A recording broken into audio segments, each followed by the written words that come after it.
Hello, everyone, and welcome to another episode of Chris's Chaos. I am your host, Chris Cortez.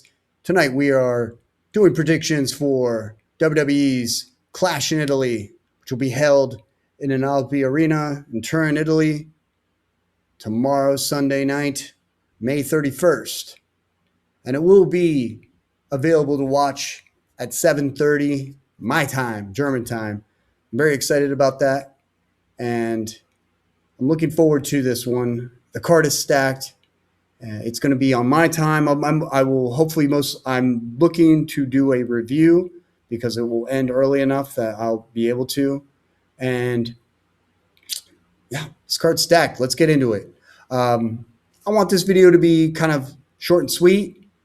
It's hot as Hades right now in this room that I work in, and I got the fan going, but it's still hot. Okay. 80, I think it's like something like 86 degrees. That's hot for us. Okay. We're not used to the swampy weather on the East Coast of the United States anymore. So yeah, let's get into this. Okay. Not to mention I got a few things to do. I'll tell you about at the end of this video. Now, this is going to be a good card. Okay. I'm looking forward to this one. I think a lot of us are. Number one, we got Femi versus Brock Lesnar. All right, let's talk about it. The match was at WrestleMania, was explosive, and we saw Brock Lesnar take off his boots, take off his gloves, out of nowhere. He's calling for a retirement, right? Okay, it made sense. It was a good time to do it. Fast forward to a Monday Night Raw. Femi is looking for a challenge. He has not received one. He's doing his pose out of nowhere. Brock Lesnar attacks him, hits him with 4 F5s. It was brutal. All right? It looked epic. Now, whether or not you actually wanted Brock Lesnar to, I guess, abide to this gesture of retirement really doesn't matter. Why? Because Brock Lesnar does whatever the hell Brock Lesnar wants to do. Okay? If you've been watching Brock Lesnar long enough, you've known that that's the case. Okay? He's still in great conditioning. He's still in great shape. He can. Let's do it again. Let's roll it back. Okay. And this time, I do see Brock Lesnar winning this one. I think they're going for a trilogy, and they're going to have one more match at SummerSlam, and that might very well be the official retirement for Brock Lesnar. So let's do it. Let's do a trilogy. It'll be fun to watch. It looks like it's scheduled to be the first match. They want to do the same thing that they've been doing, give the ESPN viewers what they want, a big match feel, 2 powerhouses, intensity. So yeah, it makes sense.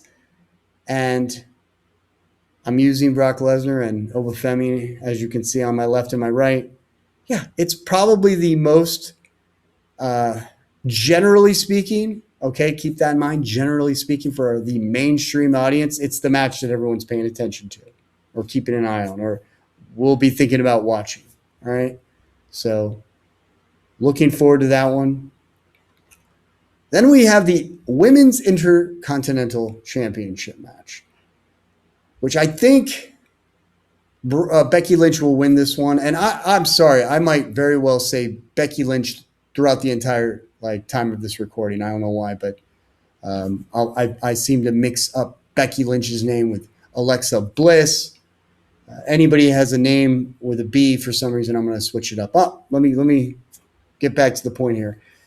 Honestly, I don't see Becky Lynch losing, but stranger things have happened. So Ruca, they've been setting up this whole story where she hasn't really been winning. So maybe a fluke victory out of nowhere, okay, where she wins this mid-card title, but Becky Lynch does kind of make it a little bit more of a stronger championship.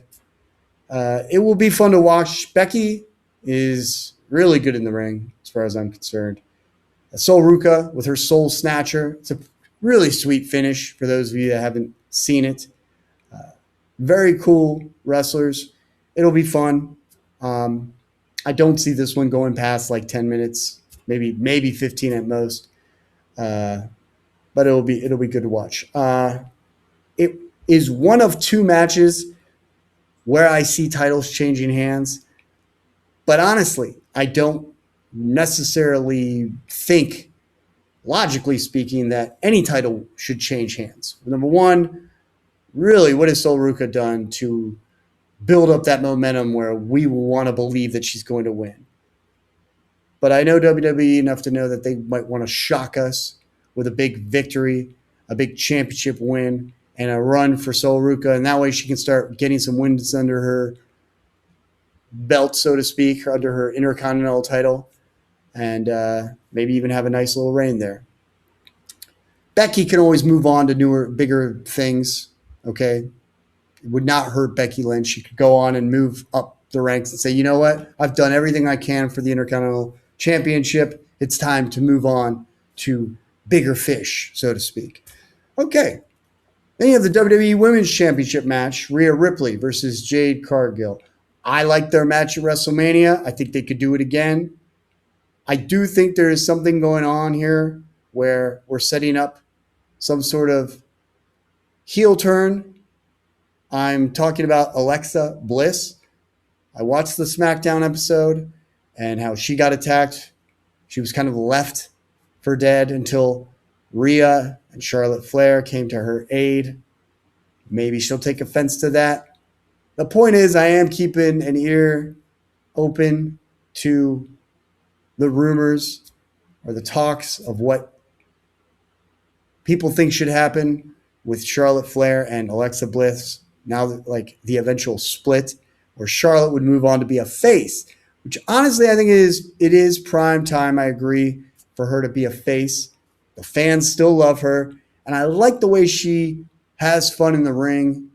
She struts like her father. She's a little bit more like feeling a little more relaxed in the ring, and she is still excellent in the ring. So give her a face run. There it is, Becky. Talk about Becky, and when I'm really trying to say Alexa Bliss, she's better as a heel. Always been better as a heel. Okay, so, and yeah, let's make her a heel again. That's really all I need to say about that. Now, how will they facilitate this heel turn? Maybe somehow be shown during this match. Okay, I don't know how, but I think there's going to be a connection, and I do think that Rhea Ripley is going to retain. Okay, it makes the most sense. I just don't see it. Her winning her title at WrestleMania and then losing it 2 months later. No, so one of the least likely championship title changes. Okay, the next one is the one, honestly, I think if there's going to be one title change, it's this one.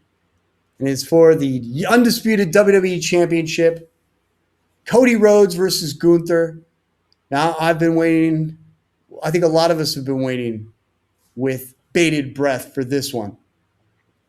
Ever since we've seen them toe-to-toe at the Royal Rumble, the first Royal Rumble. If I'm not mistaken, they were the last two entrants, and they kind of went the distance together. Gunther is prime for the WWE Championship. Okay? Now, I could see it going either way. Cody Rhodes, I mean, he can hold on to this title really for another year, and it wouldn't surprise me. It would make sense. But it also makes sense to crown Gunther the WWE Championship. After everything he's done, retiring Goldberg, Cena, Styles, okay, all three of those guys. He is what's next but the WWE Championship. It's going to be in Europe. It's going to have that European audience. They might favor him. I love both of these wrestlers so much. They're both at the top of my list right now in current modern wrestlers, WWE wrestlers. I might even have a bias for Gunther because he's from Austria, right next door to where we live. And Austria is a beautiful country, okay? Every time I visited Austria, there's always fun things to do. Skiing, okay? Vienna's sweet, it's a lot. Austria's really cool. Good food, cool people. It's great. So, Gunther, I think he's going to win this one. That's the one thing. That's the one title change that I think most likely will occur. So it's like it's just kind of hard to explain this. it would make sense for all the champions to retain their titles. It would make sense. But it also doesn't make sense to put all these champions on a card and just watch all of them retain, if you can understand what I'm saying. Like, individually speaking, it makes sense for them to retain. On a macro level, as a card, it doesn't make sense for all of them to retain. We want to see some surprise here, right? Some shock. So that's the one. That's the biggest one.